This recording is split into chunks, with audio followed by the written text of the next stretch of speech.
Welcome to the R.E.A.L podcast, where real talk meets real health.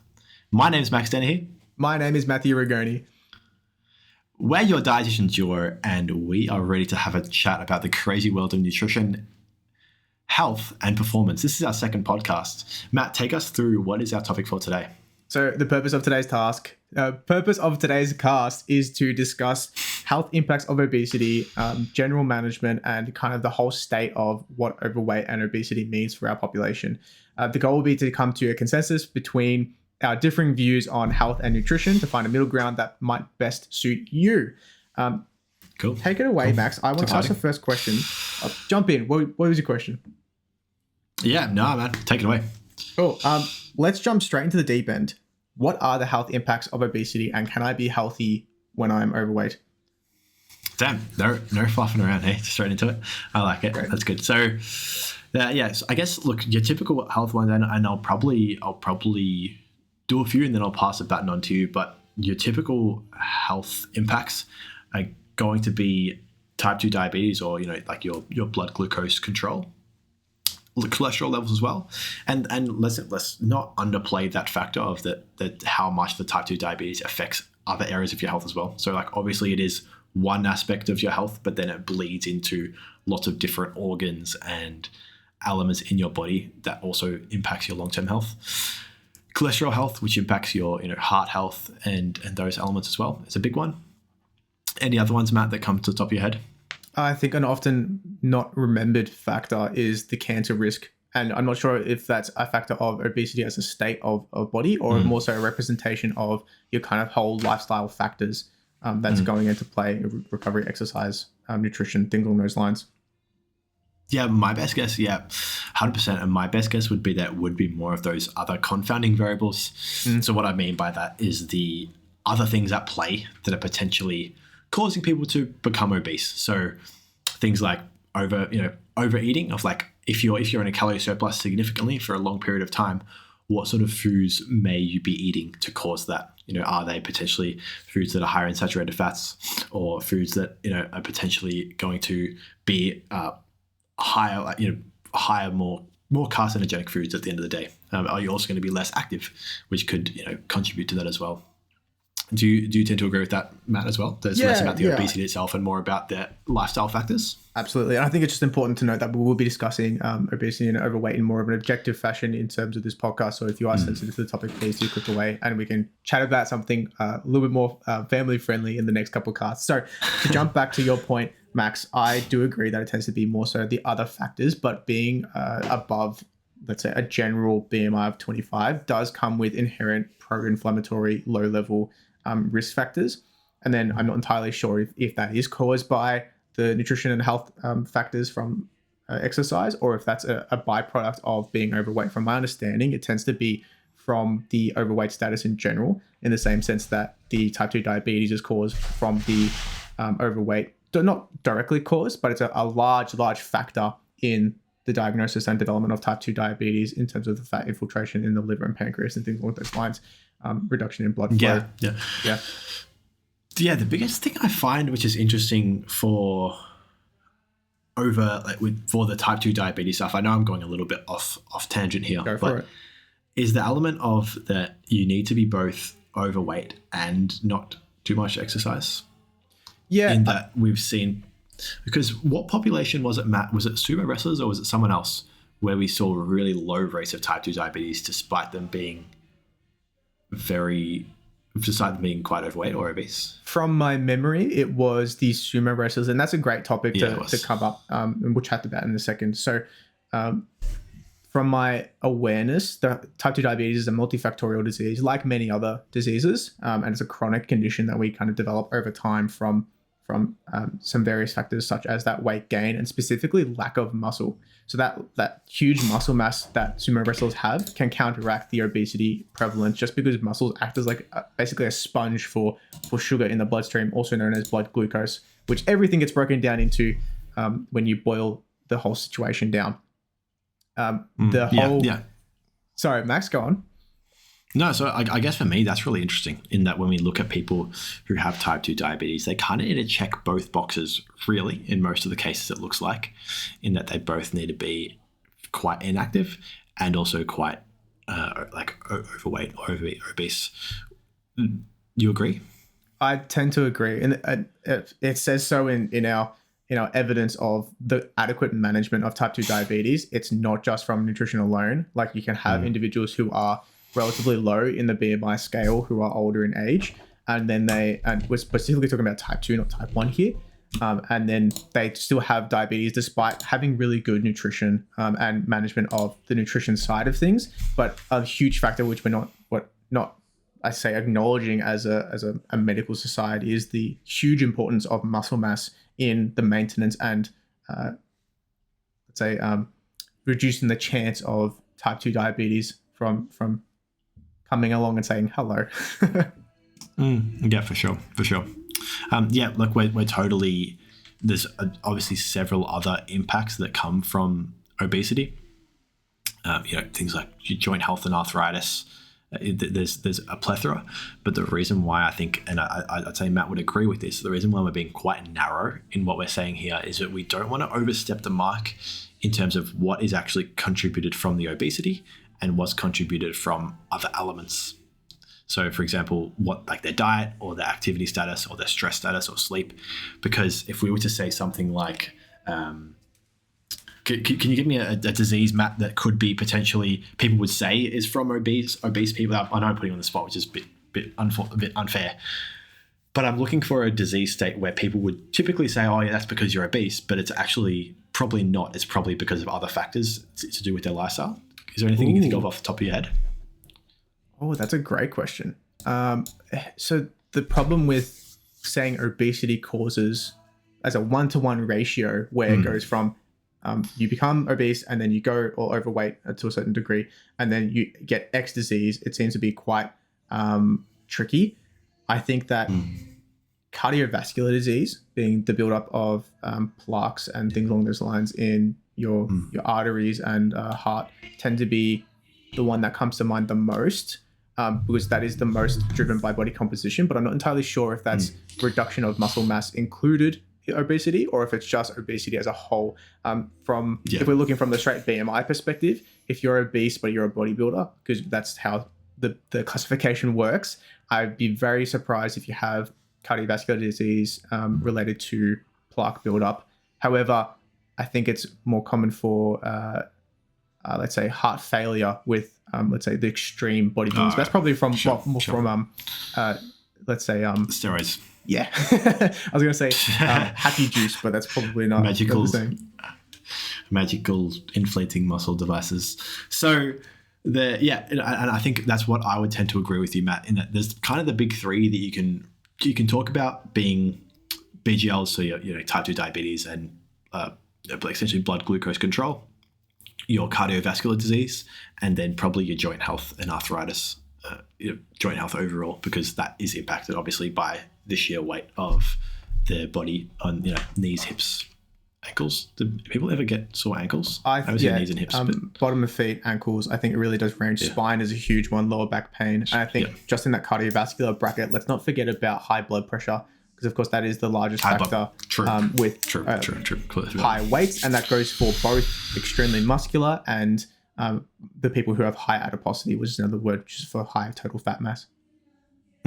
Yeah, and really interesting, and that really gives us a good segment. We haven't been able to come up with that disease state yet around what people would usually attribute to obesity, but probably actually isn't.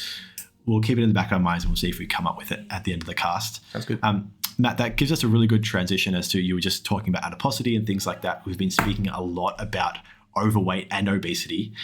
How should we actually classify and define this? Because it seems like there's from what I've heard, there's a couple of different ways of doing it.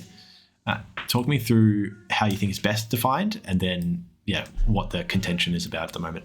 Yeah. I remember we had a conversation about that. I think it was a few days ago now, where we were talking about different methods to classify obese, overweight, underweight, things along those lines. And keep in mind, being underweight is just as dangerous for your health as being overweight, if not more in some instances. It really does range in terms of the severity of underweightness. Of course, it's not just a single topic, tick the box kind of thing. So back to classifications. if we go straight from BMI, and everyone knows that BMI, body mass index, can be used typically on a population level.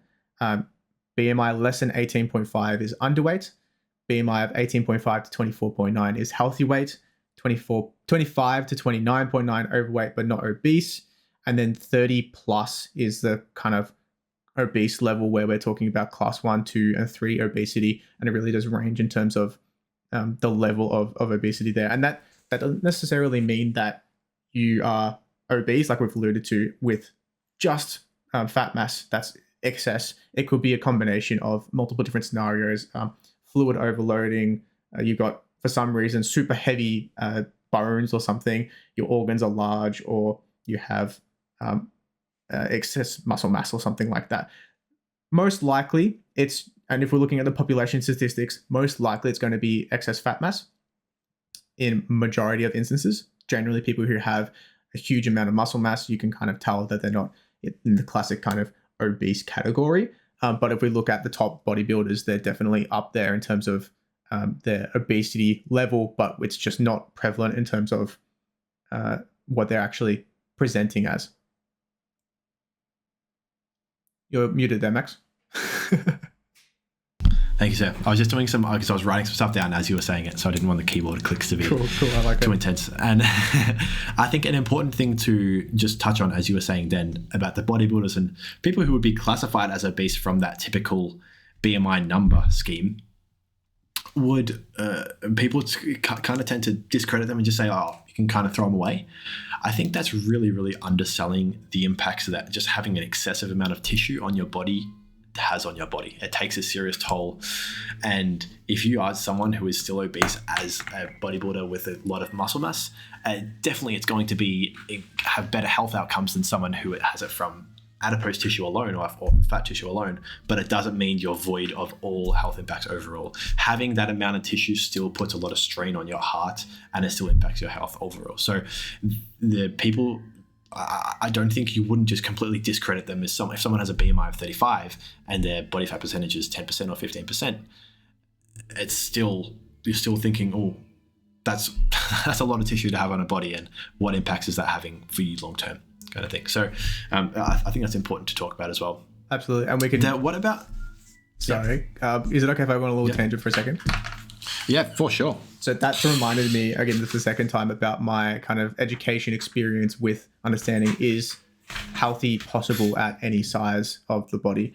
And my opinion was 3 years ago is that, yeah, absolutely, why wouldn't it be? And then I kind of looked more into the literature and kind of got my head out of the that kind of situation and kind of looked at what's actually going on. We see people who are sumo wrestlers who are very muscular and very, very strong, but they still have high blood pressure problems. And the same with bodybuilders who are very, very strong, very, very muscular, low body fat percentage, they still have blood pressure problems. So the factor on that heart and providing that much mass, the total, doesn't matter what mass it is, that mass provides resistance for your heart to pump through. Your blood has to either be thinner to pump easier, or your heart has to pump harder. And often it is that heart pumping harder that'll make everything go along. And of course, with steroids, probably in both sports being quite common, the increased viscosity of your blood also increases the blood pressure a little bit further. So it tends to be quite a tricky scenario. Max, what were you about to say before I jumped in? No, I'll just quickly add on to what you said. And it's always hard to, and I guess if you were to design a person, for example, looking at, Hayes and healthy at every weight and all those kinds of things, which we'll probably, I'm sure we'll touch on over the course of this podcast, our opinions on it. But just to quickly touch on it now, if you were to design a human that would produce the most success for Hayes, it would probably be a natural bodybuilder at a low body fat percentage, eating a really, typically healthy diet, like something that is in accordance to the Australian dietary guidelines, which we do see. And even these people who at such a high body weight still experience negative health outcomes from that. So if that would be the best possible scenario, imagine what people who are not bodybuilders and just have a way excessive amount of adipose tissue, what health outcomes they're experiencing. What I said, does that make sense, Matt? A little bit. So No, I'll explain it again. I guess like if you were designing, like let's say you were designing a study to see whether HAES was true, whether healthy at every size was true, you would be like, okay, let's get people who are sleeping as if I'm making sense, keep nodding. let's get people who are sleeping 8 to 10 hours a night. Let's get people who are super low stress. Let's get people who are eating in accordance to the Australian Dietary Guidelines. Let's get people who are very physically active. And let's get people who meet the criteria of being a BMI greater than 30, let's say, which could be, you could get a bunch of natural bodybuilders who meet that criteria. Then let's follow them for a certain amount of time and let's measure their health outcomes. And you would still see negative health outcomes, whether on a minute scale. Admittedly, it will be like, it's not going to be extreme negative health outcomes, but they will exist. Yeah. Now, all these people are ticking pretty much every single box: stress, sleep, exercise, nutrition. They're pretty much doing everything perfectly. Yeah. And they're also at a low body fat percentage, 10, 12% body fat percentage. So there's a lot of things going in their favor, but they're still experiencing that slight negative health outcomes. I guess if we can acknowledge that happens, which we can, because we see it, then we can definitely acknowledge people who are overweight or obese, who their nutrition might not be perfect, or their sleep might not be great. They might be high stress. They might not be exercising very much, which is a lot of the population. Then, of course, if they're obese, they're going to be experiencing absolutely negative health outcomes long term. Did that make sense? I think that makes sense. Yeah. So just so I'm clear, the health outcomes from your perspective of someone who is, let's say, exact same scenario. Doing everything perfectly.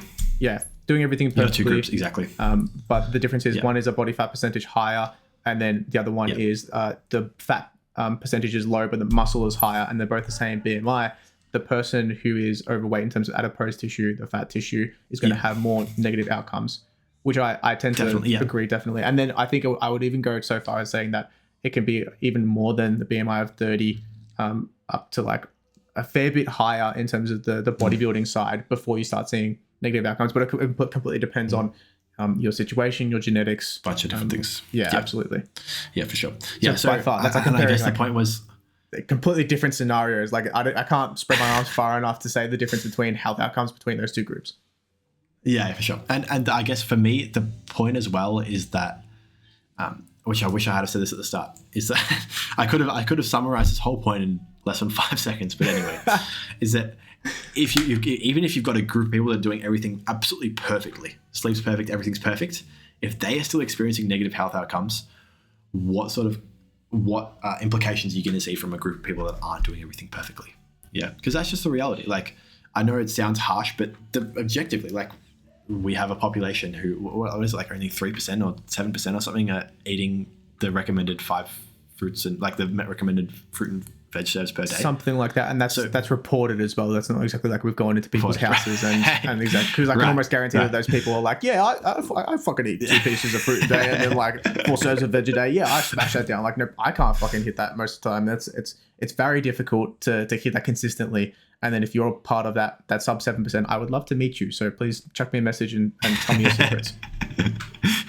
So yeah, if we've got, I guess my point is that if we've got a population who is pretty much doing that every day and they're still experiencing negative health outcomes, what's going to happen if you're not doing that as well? So if we already know the best case scenario, the perfect scenario is still experiencing negative health outcomes, what would come to be?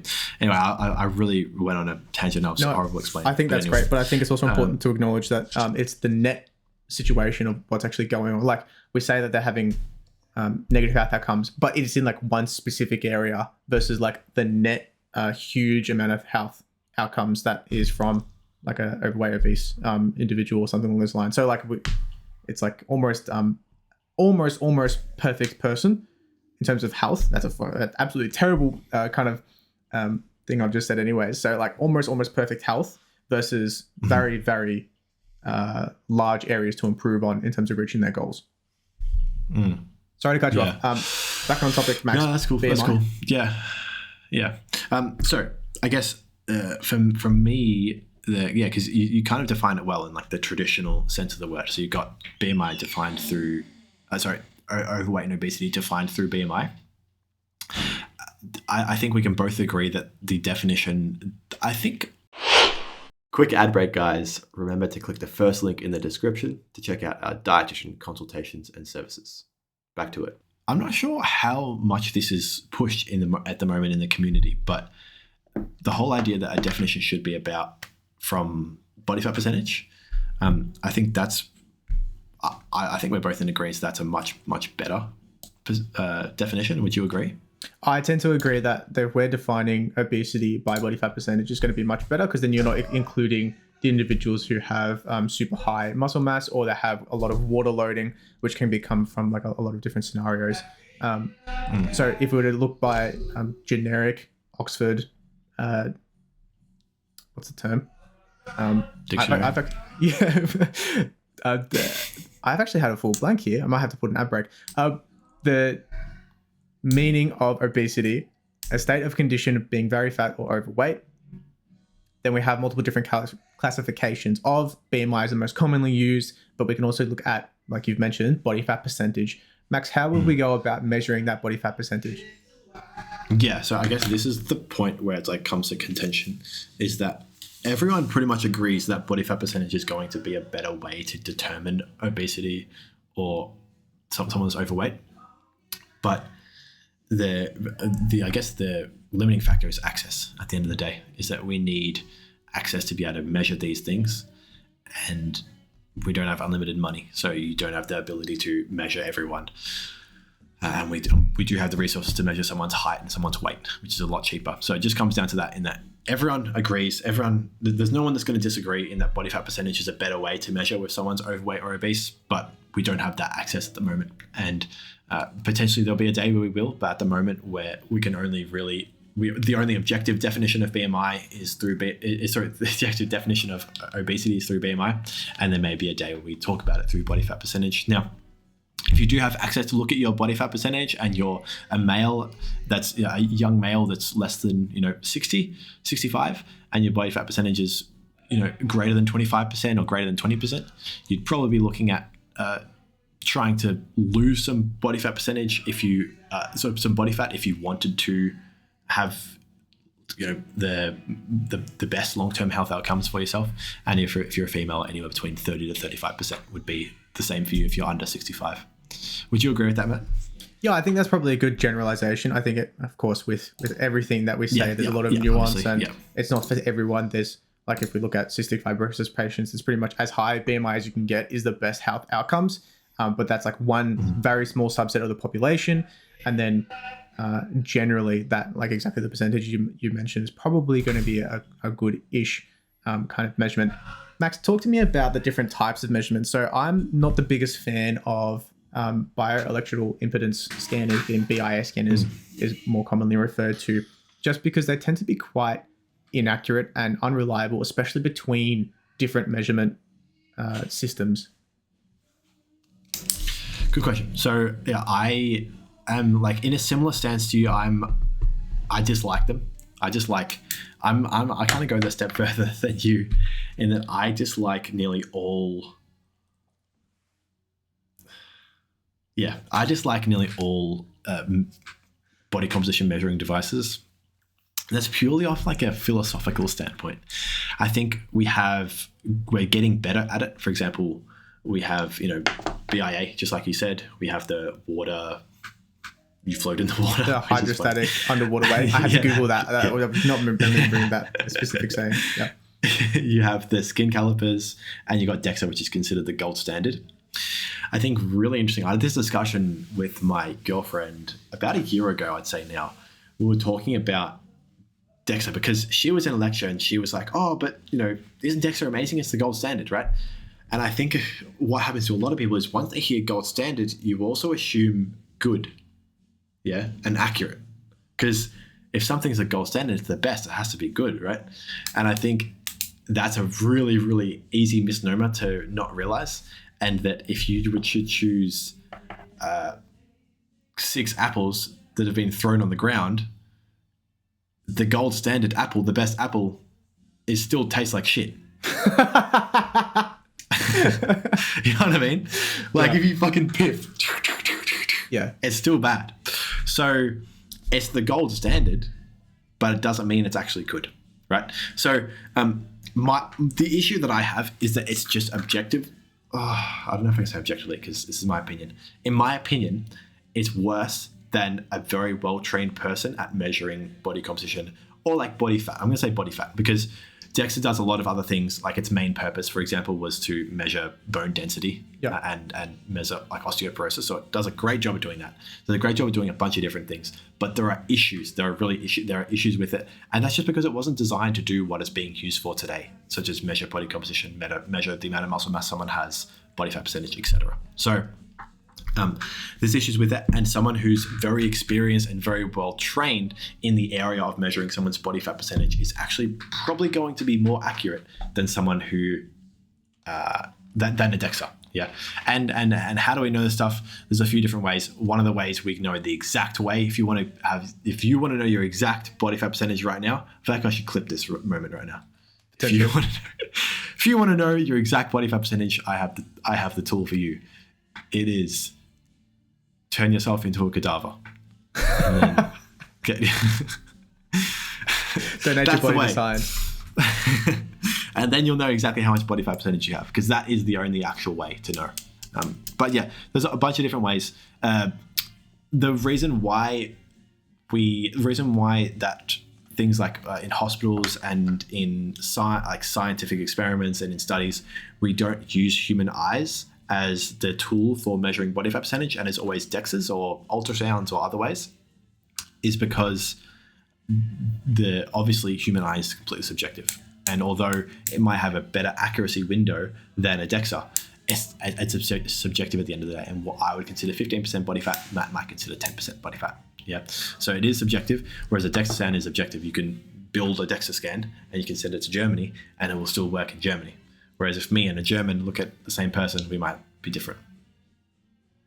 Does that make sense? So absolutely, yeah, they're objective, and that's why they're used, despite them being inferior. In my opinion, they just tend to be more reliable than having the inconsistencies between people, because of course, what's more reliable than people? It's machines. But of course, that doesn't necessarily mean that all machines are made equal or used equally. Exactly, and when that well-trained person gets hit by a drunk driver and dies, we can't use them anymore. Whereas a DEXA, when the DEXA gets hit by a drunk driver and breaks, we can build another DEXA. Yeah. So I feel like it's simple on that front. Matt, I did a post last night talking about, I wasn't too happy with the post just on the basis that it didn't achieve actually what I wanted it to achieve. It was trying to be a bit of like an obesity awareness post, in that like the goal of the post was to make people realize that, because there's always this conception, it's been since the dawn of time, that people who are obese must eat an exorbitant amount of food. And I was trying to kind of bring awareness to the fact that they're actually not, and trying to talk about the maths behind it, in the sense that they are, all you need to do is eat 25 calories extra per day and you're obese in 20 years kind of thing. So you actually gain 23 kilos in 20 years from that. So, well, that's an interesting, no, it's all good. Never mind. So that was kind of my point from that, but I didn't actually convey it very well. I didn't do a good job. But what do you think about that overall? I know we've spoken about it at length before. What do you think about that as a whole? I think you're being a bit hard on yourself there, Max. I thought your post was fabulous. But touching on the whole, yes, I think if you're eating at a surplus every single day, and the key point is that it's always a surplus. So if you have like your base metabolic rate, and then plus your physical activity factor, things along those lines. So I burn, let's say, 10,000 kilojoules per day, which I don't, but let's just say for ease sake. And then I'm always eating an extra, 25 calories. And then I've just jumped there in the conversions, but my brain doesn't work very well. So we'll keep going with that. An extra 20 calories per day, just like you've mentioned, theoretically will provide X amount of body fat in a few years' time. Well, sorry, X amount of kilos. I'd say body weight. Let's say body weight. Body weight. Yeah. Okay. That's a great point. So the body weight is not just your fat levels. It's fat, muscle, tissue, organs, things along those lines. Yeah. I just say fat and muscle. I don't know if your organs are going to be growing too much. Organs don't change too much. Bones change a little bit. Typically, it tends to be water, muscle, fat. Cool. Yeah. So anyway, I guess that was the point of the post, was mainly to talk about that, and to talk about, and you don't need what I said in the post in the description as well, which of course no one would read, but is that you don't need evidence or research to back this up, because it's just pure maths at the end of the day. That's what we were kind of talking about, really, is that there is evidence to suggest that it's true that obese people do only eat a small amount extra per day. But at the end of the day, it's just more to show that it doesn't take much. It doesn't take much to either be obese in 10 years or be obese now and be a healthy weight range in 10 years. All you need to do is take out a little bit today. All you need to do is take out a little bit today, a tiny half a mouthful of food, and replicate that over 10 years. And you've got yourself to a healthy weight range. Now, obviously, it's wildly more complex than that. But that was kind of the post I was going for. Absolutely, yeah. And if I was to take it away a little bit, I would say that it definitely is a situation where it is, let's make small realistic changes over that long extended period of time, and then we can produce some really good outcomes. And I think that's kind of taken away in today's media, where it is very disheartening when you're starting let's say a diet, and then you're putting in all these steps and like, oh, I've only lost like 100 grams and my daily weight fluctuations about up to like 1.5, 2 kilos from just water fluctuations and total mass. It's really difficult to stick with that long-term health outcomes. But if we were to run off of theory and what the evidence suggests as well, I'm not sure if it's as low as 20 calories. I think it's more a little bit towards the 50 from what the evidence is for supporting the difference between someone who's of a normal healthy weight and an obese body weight.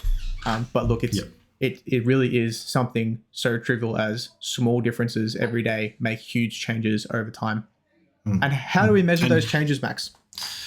And just for reference, so I'll just quickly add before I answer your question. Just for reference, that 50 when Matt says 55 calories or I say 25 calories, we're literally talking about half an apple or a quarter of an apple. Now, Matt made a really good point. Apple might not be the best tool to use here, because you don't want people to be thinking about, oh, okay, I'm going to stop eating my apple a day now. But that's the point of it, is that, holy shit, a quarter of an apple is nothing. Yeah. You know what I mean? It's like one square of chocolate. It's like probably 2 square of chocolate, I'd say. Yep. It's like nothing, right?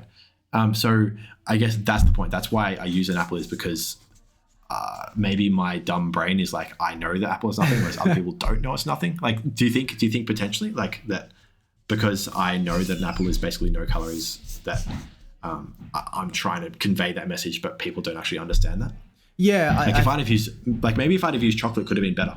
I think so. But it's one of those scenarios where we're just trying to convey how little that actually is. So that means that you still can have pretty much everything in your normal diet. You just have to choose what you would like to replace in something that is more low density in terms of its energy for something that's higher in density. So that can be simple as reducing the total amount of calories by choosing whatever thing you want, or increasing the total amount of food that you're having through low density options such as apples, which tend to be very satiating, pretty low density in terms of its energy content, and that's going to produce a pretty good outcome in terms of your goals. Of course, that's kind of the whole gist behind meeting your Australian Guide to Healthy Eating guidelines, is small changes over long term through increased satiety and positive nutrition through your micronutrients makes huge differences.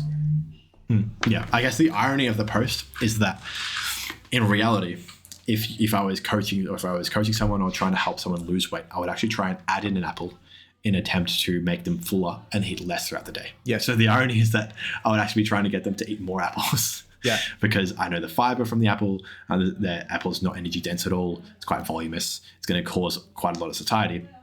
It's also got a lot of water in it, so it's going to cause a lot of satiety, which means that when it comes to meal times, and when it comes to that time to have, the snack or whatever it is, they might not have it anymore. They might have a smaller meal, which will lead to their overall calorie intake.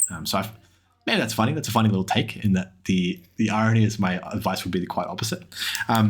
But Matt, I think we can both agree that we've really oversimplified things here, and that when we say all you need to do is take a little bit away, we're also negating the fact that their total daily energy requirements are going to be very, very changed day to day. And also, if you are losing weight, it's probably likely going to be going down slowly, so that you'll need to keep readjusting.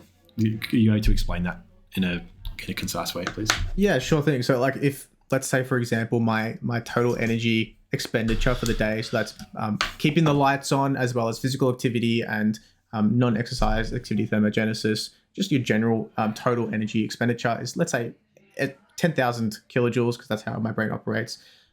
Let's say I'm looking to reduce my total body fat percentage. If I reduce my total kilojoules, let's say a modest 150, 200 kilojoules per day, which is pretty small, over an extended period of time, eventually my total energy expenditure will reduce. And that's usually because your muscle mass has reduced. If we go down to that, like let's say 9,850 kind of kilojoule range, we then need to readjust to bring it a little bit lower to keep going with the total weight loss. Now, when you're losing weight, it's inevitable that you will lose some muscle mass, with some exceptions, but for majority of cases, a little bit of muscle mass is common to lose. That is why we typically see the adjustment with your total metabolic rate declining, as well as some other hormone factors, which I'm not too familiar with myself. I think the total muscle mass and activity tends to provide a much larger factor. And of course, NEAT tends to be quite the variable in the scenario. NEAT being non-exercise activity thermogenesis, like tapping your finger, waving your hands around, tapping your foot, things along those lines. Max, I can see your brain ticking away there.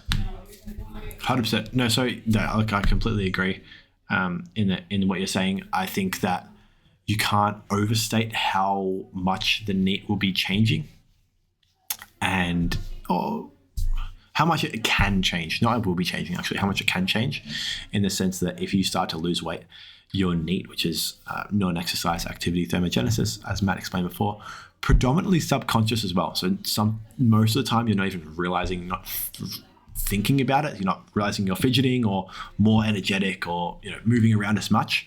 So it's subconscious stuff, which means that you can't actually control it. That will really take a deep dive once you start losing weight. And if you do purposely increase that, that is classified as exercise. It's not NEAT anymore. Right. Sure. Yeah. So if you're conscious of it, exactly. Yeah, for sure. So I would say, I would really, really not want to underestimate how much that can shift, and it can be worldly in different people. And what you could find is that you go from, you think your maintenance is around 3,000 calories a day. You drop the calories down a little bit by 50 calories. You lose quite a bit of weight, and all of a sudden you feel like, oh, I've lost half a kilo, but now I'm stagnant. And that's because your NEAT has also dropped down to that 50 calorie range. I would put it, like, I can't put it in exact percentages, but I would put like 95 or 99% of it is going to become because of NEAT drops, and maybe 1% would be because of skeletal muscle reduction. The reason of that would be that it would be insane. If you lost a kilo of muscle, I'd be concerned. That'd be concerning for me. Absolutely. If you were my client. And we know a kilo of muscle is, what is it, Matt? 13 calories per day? Put him on the spot. Absolutely no clue. I think it's 13. It's 13 or 9. I think it's actually 9. Yeah, either of those two numbers, 13 or 9, which means that if you lost a whole kilo of muscle mass, which is a lot, like I'd be scared if that happened for you. I'm very much worried for you. That you're only technically reducing your BMR by around about 10 calories. Yeah. BMR being, as Matt said, everything to turn the lights on, everything to keep the lights on. So that's going to be very small. Your BMR is really not going to decrease at all. The big one that's going to decrease is your NEAT. And everything I should say pretty much the same. Your TEF should be pretty much the same, the thermic effect of food, because although you'll be reducing it, so that the thermic effect of food will come down a little bit, it should always be proportionate. And also your exercise should stay the same, really, roughly. So the big thing that's going to stop you from being able to continue losing weight is going to be your NEAT adjusting. And because that's subconscious, you can't do anything about it. So you've just got to accept that it happens and adjust, really. Would you agree the only course of action, Matt, is just acceptance? Yeah, I guess so. I think that tends to be probably the reality of the situation. Unfortunately, we can't just magically click a button and then we continue to lose weight. Otherwise, we'd be pretty much the best dietitians ever. I would just go to the back of, you'll see 3 from my memory. If you flick the hair next to the mole, you just lose weight really quickly. But everybody else knows that. Only me personally. That's why my clients see such good positive results. I think that tends to be the most acceptable and common kind of aspect. I think it's important to note that if you are exercising, and you probably will keep majority of your muscle, but if you're not exercising, that muscle drops really quickly. And like Max said, that muscle just being there requires a lot of energy to keep that muscle alive. So in that sense, realistically, we want to increase the amount of muscle mass either while we're going for weight loss, which can only happen in a few circumstances, or maintain it as much as possible. So we're keeping that metabolic level, the metabolic rate, as high as possible during that fat loss phase to make things just a little bit easier in terms of the whole kind of process. And of course, exercise tends to be one of the biggest factors in terms of if you will be successful in achieving your outcomes. It's a whole lifestyle adjustment. It's not just I'm changing up my nutrition alone, which can work for a lot of situations. You can go very far, but if you're looking to make huge changes, it tends to be a whole lifestyle package. Yeah, and 100%. And that's 100% what I agree with you in that there's not going to be the one silver bullet. You know, Matt and I love talking in hypotheticals about half an apple, quarter of an apple, whatever bullshit, but we're both in agreement so that if we're getting someone, you know, if we get a client, we're not being like, hey man, like I reckon, man, wait, are you eating an apple a day? I can just cut that out. You'll be good. Whereas we're going, no, let's completely change this. Let's add in a bunch of exercise. We go the whole route. And that's because we know it's so much more complicated than just humans aren't robots. Yeah. If you take out the apple they're eating a day, they're going to replace it with a chocolate bar, or they're going to replace it with something else, or they're going to do less exercise or something like that. You're not just going to be able to just like, it's not like a math equation where you can just sub out, you know, one thing and that's it. There's always going to be a replacement for that. The biggest argument against keto being calories in, calories out is that people don't actually understand how difficult it is to maintain changes over that extended period of time. Like you said, just reduce like a chocolate bar per day or something similar, or half quarter of an apple. But what do you replace it with? What's going to happen to your NEAT and your hormone levels? What's going to happen to your total muscle mass? The whole scenario tends to be quite oversimplified. That's why we kind of peel back all the layers when we're going through a consultation with you.